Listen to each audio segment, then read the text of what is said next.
6h28 du matin, des enceintes sort un morceau techno. À 6h29, un an après, jour pour jour, heure pour heure, sur les lieux du festival Nova, à la place des cris et des bruits d'armes automatiques, un silence. Silence interrompu par le son d'un chauffard. Le son plaintif de cet instrument traditionnel des synagogues et des maisons de prière a été entendu au même moment à Tel Aviv.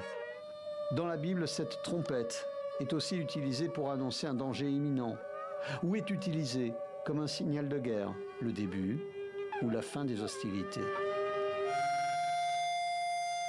À Jérusalem, c'est au son d'une sirène stridente. Et au retour, à un silence lourd, que l'on a débuté cette journée de commémoration, le premier anniversaire de cette attaque. Je n'arrive pas à croire qu'une année s'est écoulée. Je n'arrive pas à croire que le 7 octobre s'est réellement produit. C'est encore surréaliste, comme un cauchemar dont nous sommes censés nous réveiller un jour ou l'autre. Retour sur les lieux du festival techno. 370 personnes ont trouvé la mort ici. Les portraits des victimes sont exposés. Tout autour, des bougies, des recueillements et des larmes.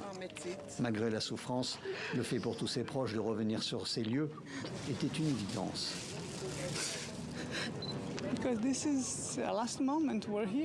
Parce que c'est le dernier moment où ils étaient vivants. C'est ici qu'elle a été tuée, précisément ici. J'ai vraiment eu peur de venir ici, mais je me suis dit que si je ne venais pas, le Hamas aurait gagné. Plus tard, dans la matinée, apparition du Premier ministre Benjamin Netanyahou est avec le maire de Jérusalem au centre du mémorial pour les victimes du 7 octobre. D'autres hommages sont prévus à Tel Aviv ou encore à Nir Oz, un kibbutz, dont une trentaine d'habitants ont été tués et plus de 70 pris en otage ce jour-là.